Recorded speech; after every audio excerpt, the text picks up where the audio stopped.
This man has a lot to offer, and I can tell you that this Congress that you're witnessing is this man's brainchild.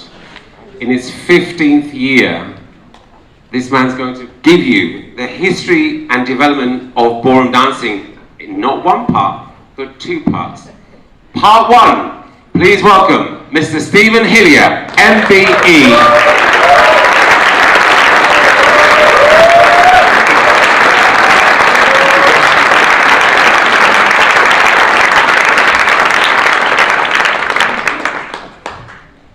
Good morning, everybody, and welcome to this lecture.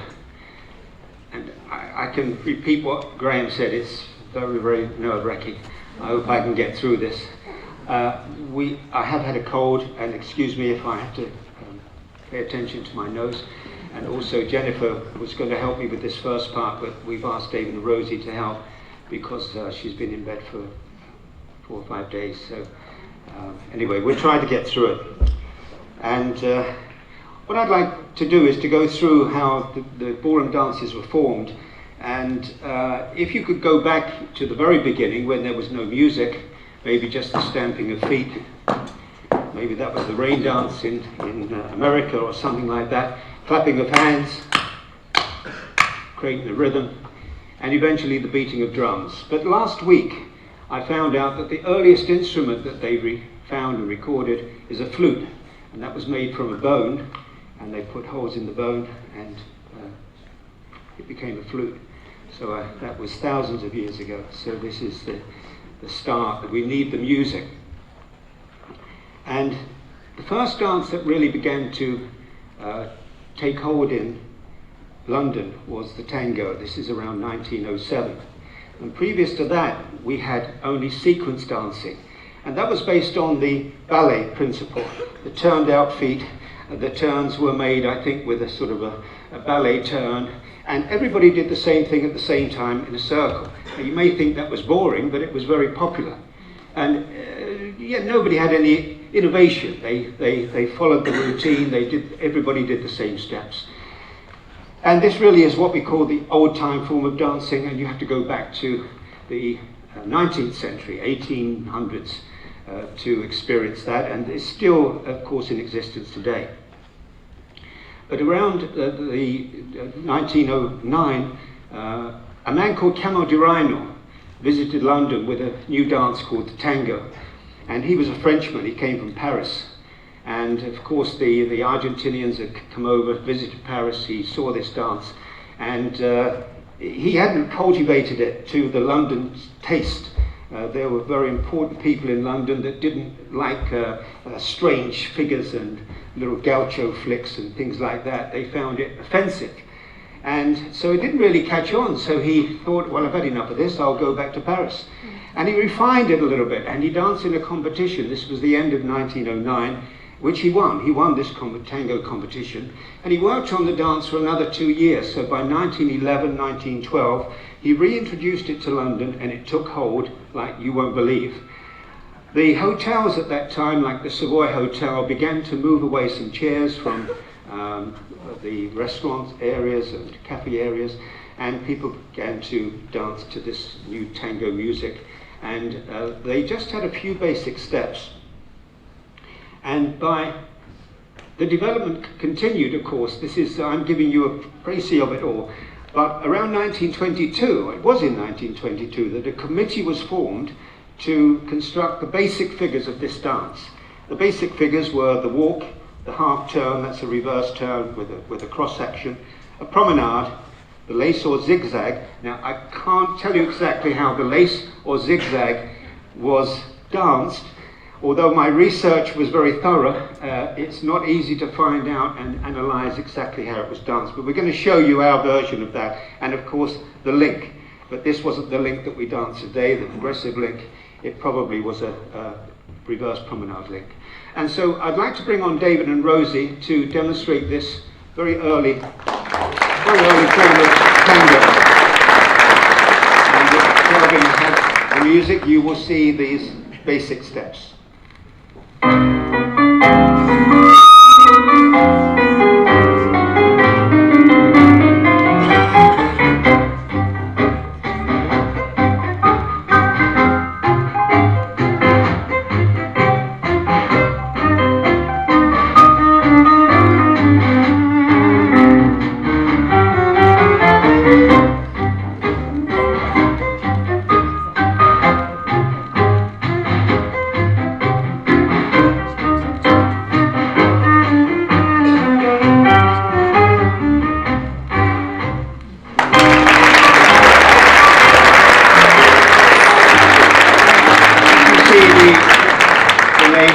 zigzag.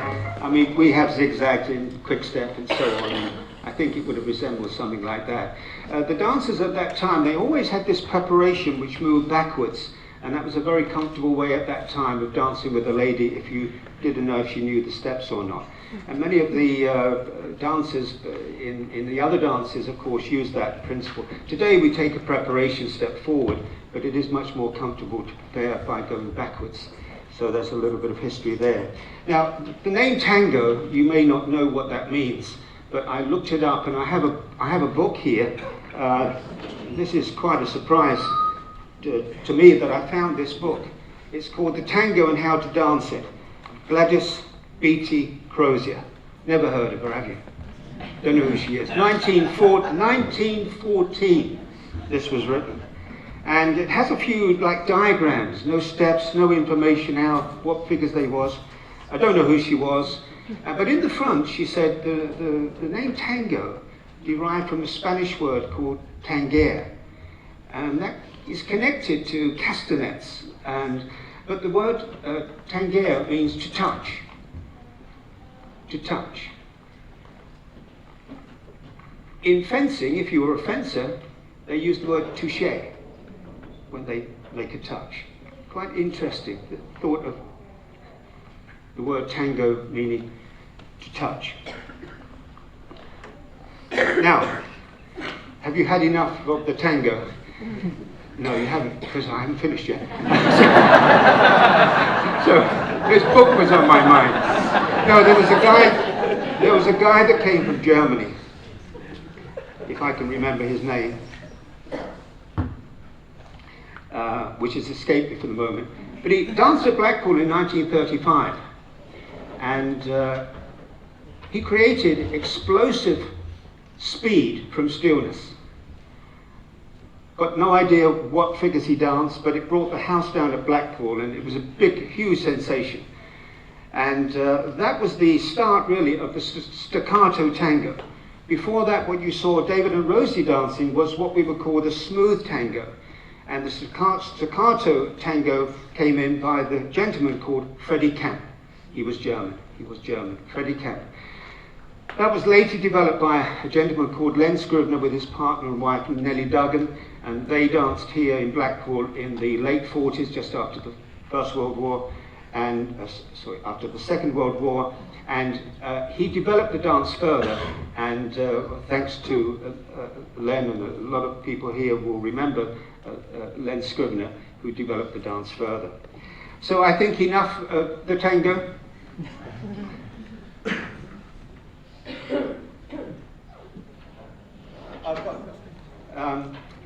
I have got a memorabilia table there. Memorabilia table there if anybody wants to see it after when we're having coffee. Now, the next dance that we have to talk about is the foxtrot. And in America, before the First World War, there was a couple called Vernon and Irene Castle. Now, Fred Astaire and Ginger Rogers made a film of what they did, their life story, and it is absolutely fascinating to think that at that time they were touring America, showing the first form of what we call modern dancing or ballroom dancing, and it was fantastic, absolutely fantastic. I can't describe the ability that these two dancers have. Now, Vernon was not American. He was born in Norwich, believe it or not, and his real name was Vernon Bligh. And he went over to America and he formed this partnership and he developed this dance, which we would like to show you. So this is really what we would call the predecessor of something that became the one-step, which was really more or less a walk in any direction. And so you could just turn with your partner and walk in any direction. This was called the one-step. But this is much more advanced than that. And so if Rosie and David are ready, you'll notice that this dress is a replica of the dress that Irene Castle wore at that time. Thank you. Oh, sorry, we have... You want too much more space? I think that may have been me. Okay. That's the next one coming. So I think Kelvin will.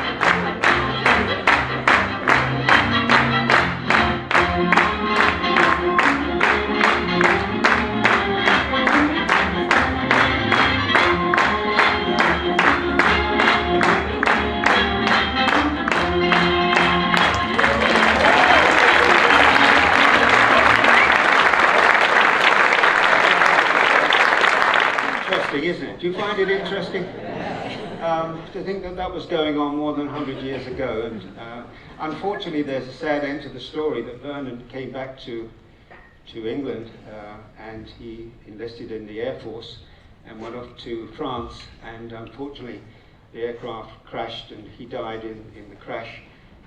And he was very young. That was 1914. So sad, very sad ending to that dancing career.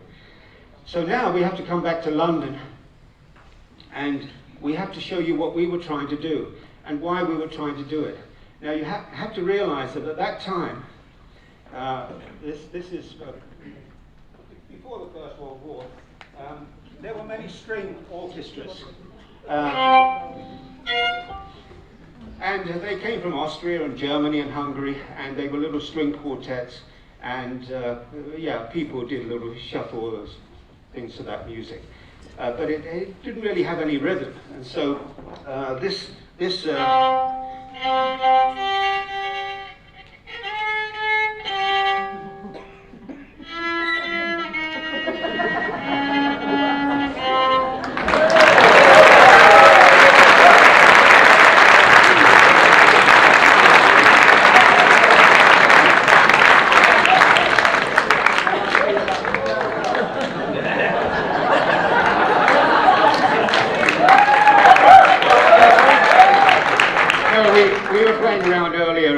Alex can actually play this.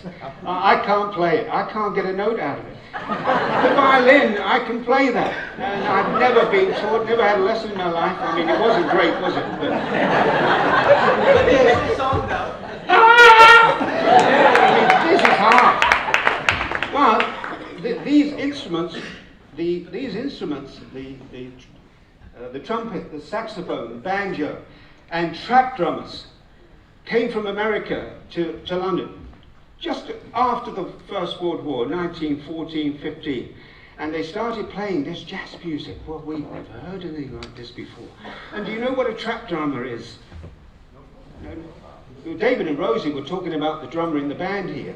Well, he has a drum kit. But previous to these trap drummers, they only had a bass drum. And it was those American drummers that began to add extra drums on to make a drum kit. There. It's interesting, isn't it? A little bit of history for you. So now we have the new music now, and this is the best that we could do with it at that time. And I would like to show you this with Rosie.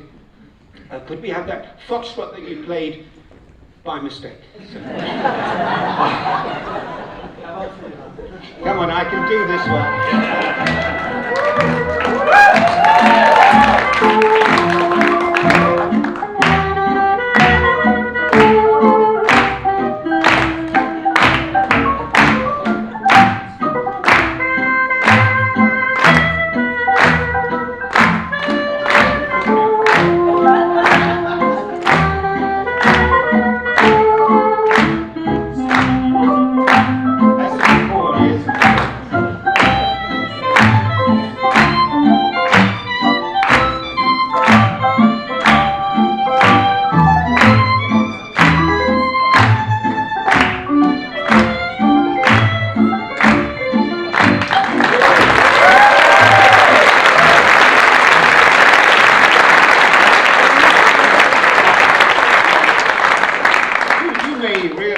Realize how authentic this is, the work I put into I can't tell you. You're standing there thinking a load of rubbish this is. That was the best they could do. And eventually this was like they used to bounce it. 4 slow steps and then followed by 8 quick. And they used to cross behind, or they're very uncomfortable. No wonder they thought, no, I'm not going to do that. And so they did a little shimmy. But these things, these little shimmies and things were sort of frowned upon. And so another dance was developed. So we have to have that same track once again, and we'll see if we can show you a little bit the development from that to something a little bit better.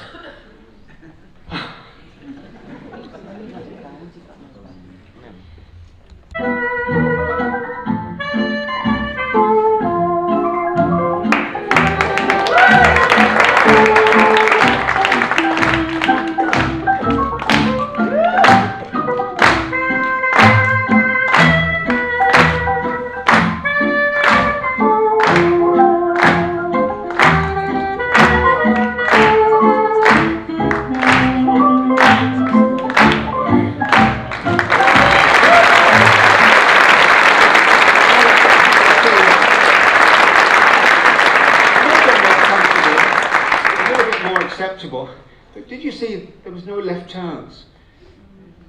Foxtrot was mainly based on, in the beginning, right turns. They couldn't seem to find out a way of turning to the left. Waltz and Foxtrot were very closely connected, but the waltz had completely gone out of fashion during the First World War. Nobody knew what to do with it, and the Foxtrot reigned supreme. The tango even waned slightly from these tango teas that the Savoy Hotel was doing. And this foxtrot was really all the rage, and it developed into a really beautiful dance, of course. Josephine Bradley was very much involved in that development, and she was sort of a member of this 3 Arts Club, it was called, in Marylebone in London. And there was a dancer there called G.K. Anderson. His nickname was Andy Anderson, but he was an extremely good dancer, came from New York. And she saw him dance at the Murray's Club in London. I think that's in Bond Street, it's not there anymore. And she saw him dancing, and eventually they danced together, and she said in her book, I have a book here, we danced as one. I can only imagine how beautiful that would be, but you know, this is Josephine's book. It's covered, and she goes through in quite great detail how they developed this dance. And so I'm going to ask David and Rosie to dance for you. Now, the development, this is around 1922, and this version will have the reverse turn in it, I hope. So I'm going to ask, are you ready? Yes. Am I too early or something? Is something happening? Okay, and the same foxtrot again, please, Kelvin.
Took a lot of work to get to that standard, to that level, the number of figures that David showed there. And you may have noticed the telespin. Nobody knows who invented that, but I researched it, and I think it was a gentleman called Victor Barrett, who was married to Doreen Freeman eventually. I think they did develop with Phyllis Haylor the telespin that David showed there. So now that resembles what you're going to see this week. So I think I've finished my allotted time, and I hope that you enjoyed that, and we'll come back for the second.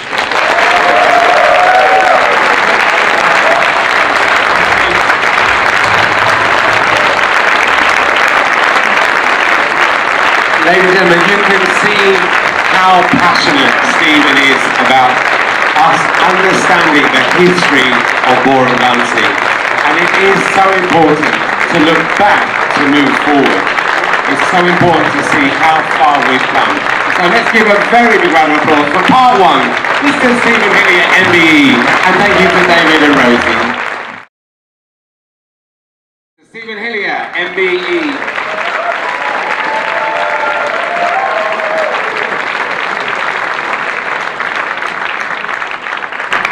This has gone much better than I expected. I hope this second lecture doesn't let me down. Of course, it will be soon over, and I don't want to miss this opportunity to thank David and Rosie for their contribution to helping and showing you those dances, and they've got a little bit more for you to do later. So thank you very much, David and Rosie, for giving me your time. Also, I would like to thank, Jenny's going to do a little bit of dancing. It's very basic, because she's not very well. But I would like to thank Jennifer for her continued support, and over 25 years, or 26 years, we've been together, and I thank her very, very much. She really keeps me on track and helped very much with this lecture today. So thank you, Jennifer. Now,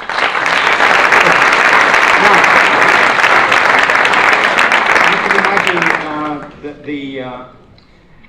the war was over and the waltz was beginning to come back into fashion. And around 1918 and 1919, it was basically a rotary dance. And the easiest way to dance with a lady, if she's standing on your right side, is to dance a reverse turn with a cross and possibly a heel pivot. And you may say, why is the lady standing on the right side? But do you know why she stands on the right side? Because of the sword. So there are some intelligent people here today. Now, you may laugh at that, but I have to mention Peter Egerton. He was a brilliant dancer and a brilliant teacher, and by Christ, he knew the history of ballroom dancing. And my first lesson with him, he started talking to me. I didn't know that the lesson had started. We were in a corner. I said, have we started? And we stayed there for nearly an hour. It was absolutely, I'd never experienced a dancing lesson like it. And Peter told me that the reason the lady stands to the left is sword. And therefore, if she stands to the left, the hold should be to the right side of the body. And today we see a lot of this. So just a little bit of history there on the hold, and don't extend the left arm too far. And I hope I don't do that today. So now we have the beginnings of the waltz returning to the ballrooms and the clubs in London. And this was really high society. It must have been wonderful to have been there at that time.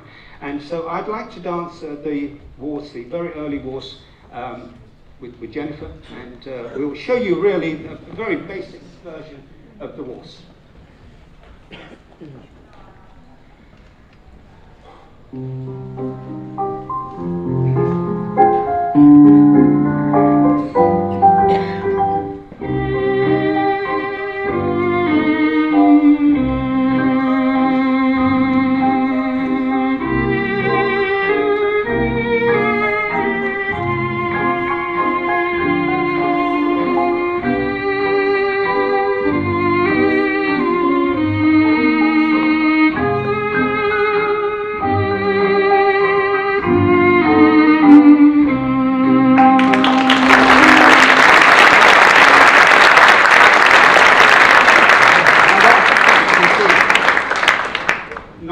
Strenuous to get through that, but it had its flaws. It didn't really have any variations, and you all know the story of Alex Moore developing the whisk from the closed change, so we can dance a closed change, and slight loss of balance, it falls into a whisk. And you try to come out with another closed change, but you stub your foot, and a chassé is formed. So you laugh at that, but they're true stories. Alex Moore developed the whisk, and that was because they thought he'd had a whiskey, lost his balance. And then there were lots of whisks came about: the back whisk, the fall-away whisk, the left whisk, the elevated left whisk.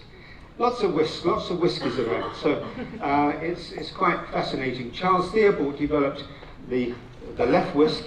I'm not sure if he did it going in backwards or going in forwards. The left whisk was developed. And of course, from the basic whisk into a corner, if you slip the foot back, you get into a fall away. And so the dancing was beginning to develop. And some of these intelligent dancers with sensitivity and feeling and good style, they found that this rotary waltz, and most of them could only turn left, a lot of dancers couldn't make the full turn. If the music was that slow, it's not easy to make the full turn. Viennese waltz at a faster tempo, easy to make a full turn, but at that speed, very, very difficult. So they were laboured with this reverse turn. And Andy, which was Josephine Bradley's partner, she saw Andy practicing this closed change in the studio. And she had this idea that that would be a connecting figure between reverse and natural turns. And this was the start of the diagonal waltz, which is really the waltz that we all know and love today. So let's show you this development with Jennifer. Now this is around 1923 or 4, possibly. Thank you, Kelvin.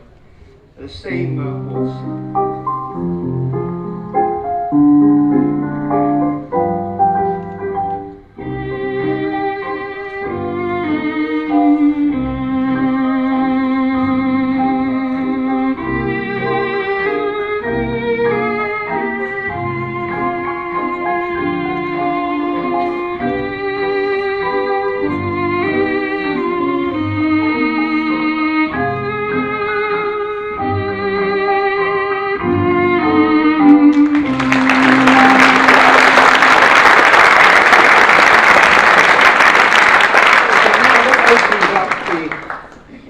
We don't cross the feet. That's called a Viennese cross, copied from the Viennese waltz.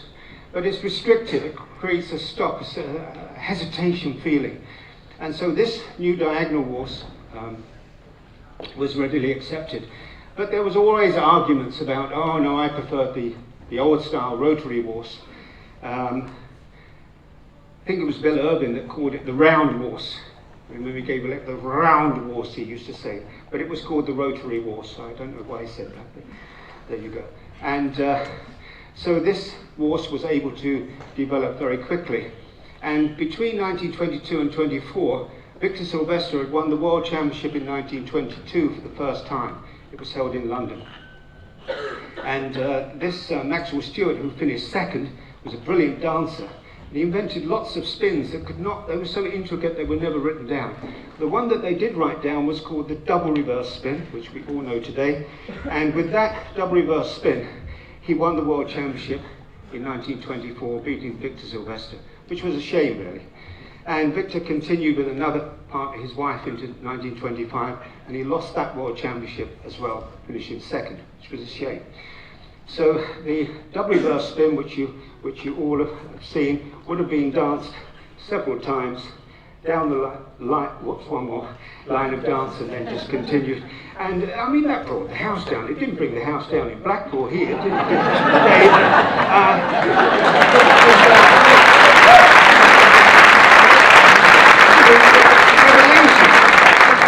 The ladies got back to the heel turn and did the cross turn. I mean, it was simple, but brilliantly danced. And we're going to show you that, if we have time. Jenny and I will show you that. My very first juvenile routine from 1960. I'll show you this figure and how we danced it in 1960.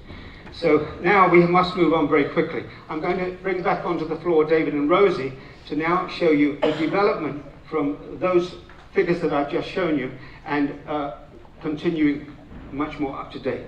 So please welcome David and Rosie.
something to see, that the gradual development David showed as he was dancing around, and you could see the increase in imagination of those great dancers that developed a lot of these figures.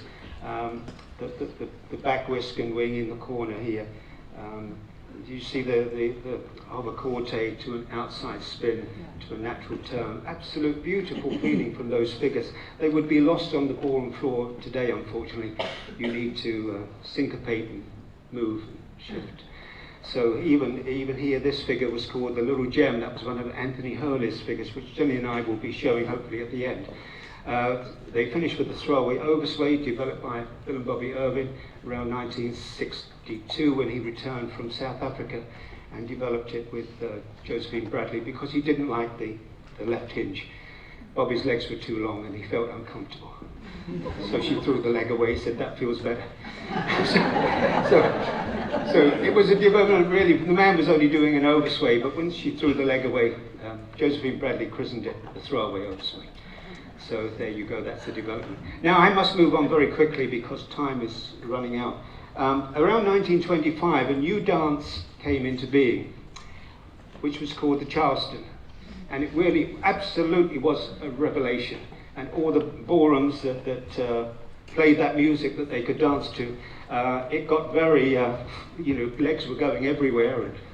And can't imagine the injuries that they sustained. So they had signs up. PDQ, please.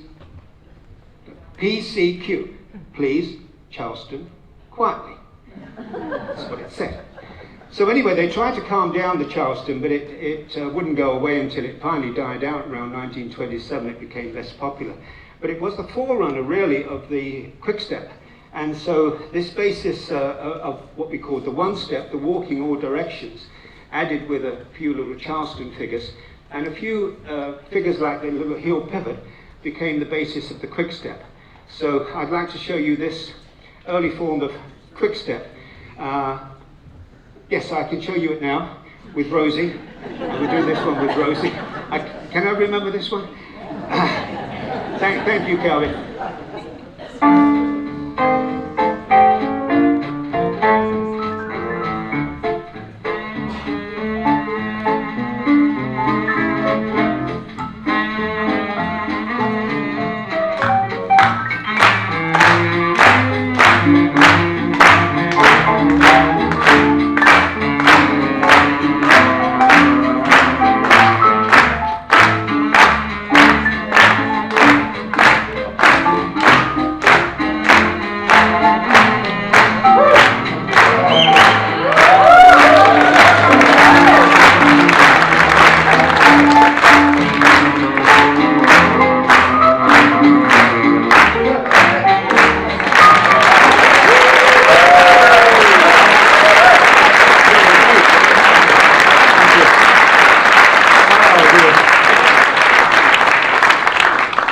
We had the four dances.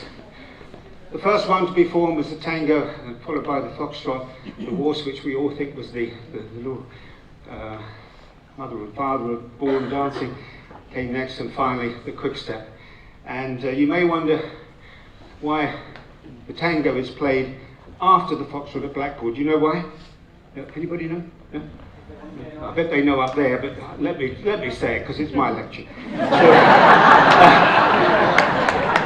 The tango started to go out of fashion. Nobody wanted to dance the tango. You know, you go to a dance and nobody gets up and dances the paso, do they? You don't see people dancing social paso. So the tango had gone out of fashion. So they said, look, we'll play a lot of foxtrots, and while they're on the floor, we'll put the tango on. Got it? And that's why it's at Blackpool, which is so traditional, they kept to that system. Waltz, foxtrot, tango, quickstep. So now we're coming towards the end of our lecture, and I would like to indulge myself a little bit by showing you my very first waltz routine, which consisted of a few steps, a spin turn, a reverse turn, 4, 5, 6, a little double reverse spin, a drag hesitation, but they took that out of the book, don't know why, but it's a nice figure, a back block, a back whisk, a natural weave, and then a natural turn in this corner. I think I started again. That was all I could afford to learn. I came from a very poor family. I remember my dad, he went to the council. He said, it's about our roof. He said, yeah, what about it? He said, well, we want one. I opened it. No, it's true. I opened the oven door one day and there was a fella dipping his bread in our gravy. So this was all I could afford, was this little routine. And but before we do that, we have 5 minutes. I have to say, I really admire David and Rosie for giving their first lecture, but also for helping me. Would you like to see the Vernon and Irene Castle dance one more time? Yeah. Kelvin, have you got the Vernon and Irene Castle, the mustard dance? The mustard dance? Hang on then. Too much mustard, but just watch this one more time, and then we will finish. So. Okay.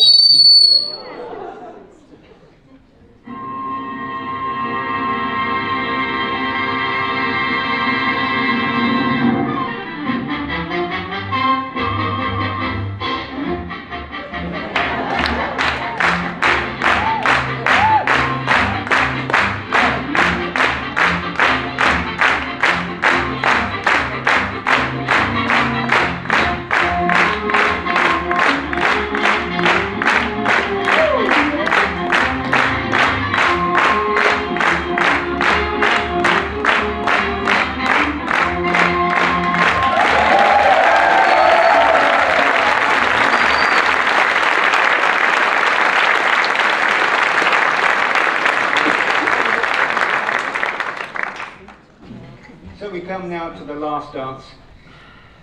If I can do it. And this is, yeah, just indulging myself a little bit to be able to dance on this floor again. With 2 dodgy knees and 71 years old, it doesn't get any easier. So I'll do my best. But this piece of music, I just found it like 2 or 3 days before we came up here. I thought, I think I'll like to finish with that. So the music is called Crazy World. I think it's from Victor Victoria, the film. And Henry Mancini, fantastic. So we thank you, Jenny, and thank you to the BDF, of course, for